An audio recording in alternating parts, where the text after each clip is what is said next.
Today we're taking a trip down memory lane. I've been obsessed with these games that are modern but have the retro graphics lately, the PS1, N64, even GBA kind of graphical vibes, but they have all of the polish and creativity of today's indie scene.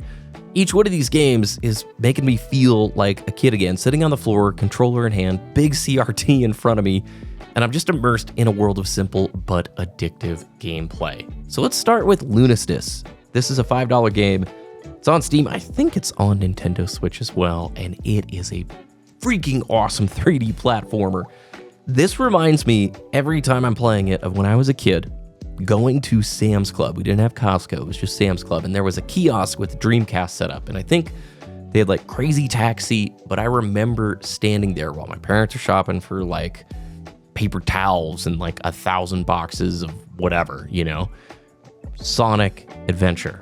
I remember like boarding down the streets of San Francisco and going, this is the future of gaming. I never had a Dreamcast. I only got to play it when I was at Sam's Club, and it was super cool. Well, this game is like Sonic Adventure, ultra tight controls, very precise jumps. It is a tough platformer, but it's really fun. It's simple controls, double jump and an attack. That's basically it, and they've built really cool mechanics around it. So it definitely has Sega Saturn, early PlayStation games graphical vibes with that 32-bit aesthetic, but the gameplay itself does remind me of Sonic Adventure.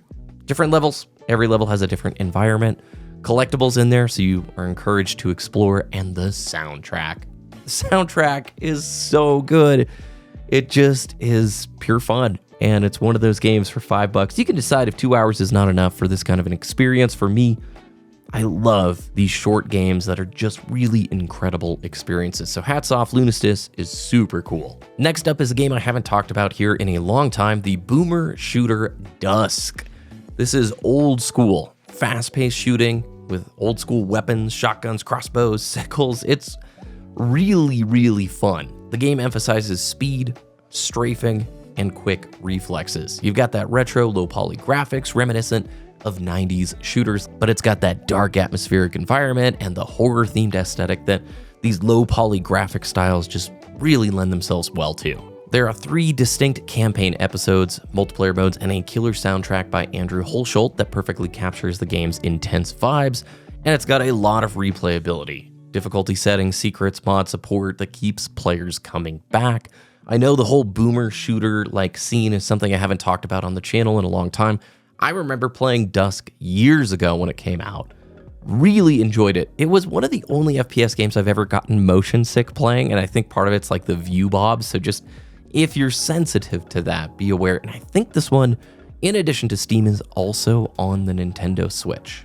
Next up is a free game, the Big Catch Tacklebox. Now, the Big Catch is not out yet. They haven't announced the release date, but they did make this entirely big standalone demo called the Big Catch Tacklebox, and you can try it right now. It's a 3D platformer all about tight, expressive player movement, exploration, and fish.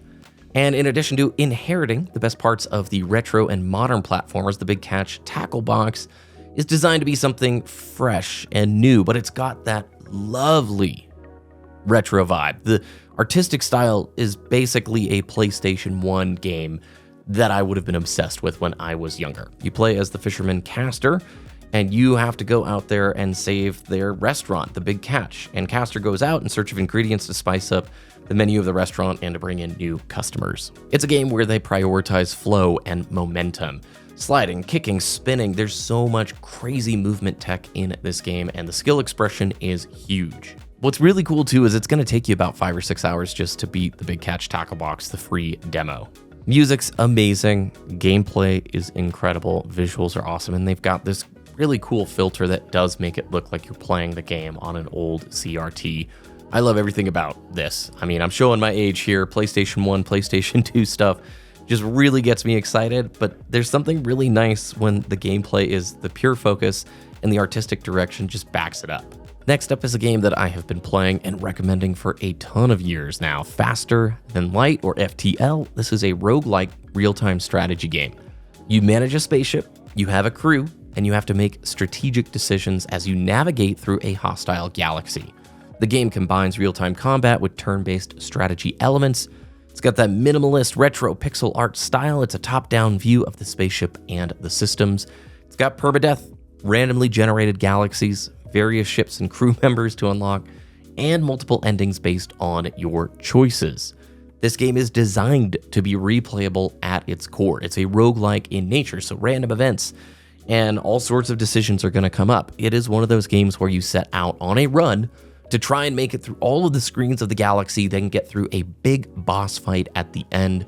It is rewarding, it's got a ton of depth to it, and I'm not a huge fan, honestly, of roguelikes. I think sometimes they can just waste your time.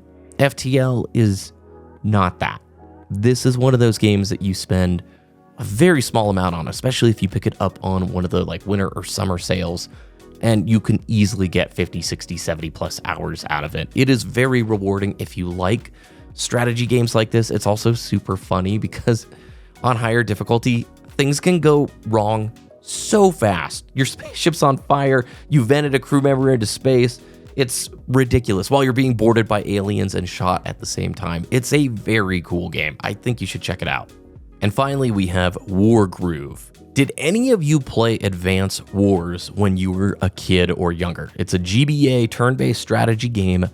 I played so much of this when I was waiting in the car for, I don't know, my mom to do XYZ. I was on the Game Boy. I was playing Advance Wars.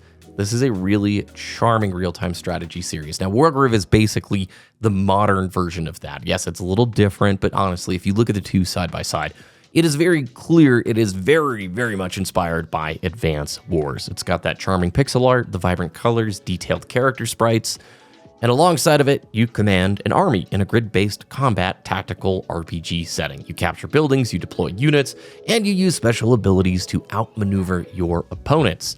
The game has a ton of value. The campaign mode, multiplayer, a really cool map editor, and a bunch of different commanders, each with their own unique abilities. If you like tactical RPGs, this is one that you're always going to enjoy. I love the bright, saturated colors. Something about it just, I don't know, keeps a smile on my face and reminds me of when I was really young. So this has got a ton of replayability, plenty of custom content, online multiplayer, and a bunch of community-created maps and campaigns to go play through.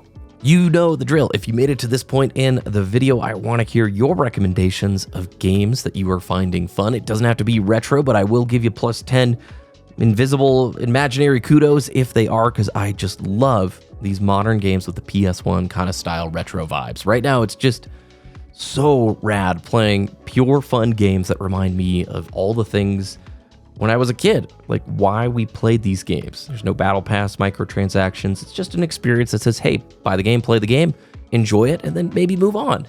I love it. Thanks for watching. Have a great Monday. I'll see you again on Wednesday, and have a great start to your week.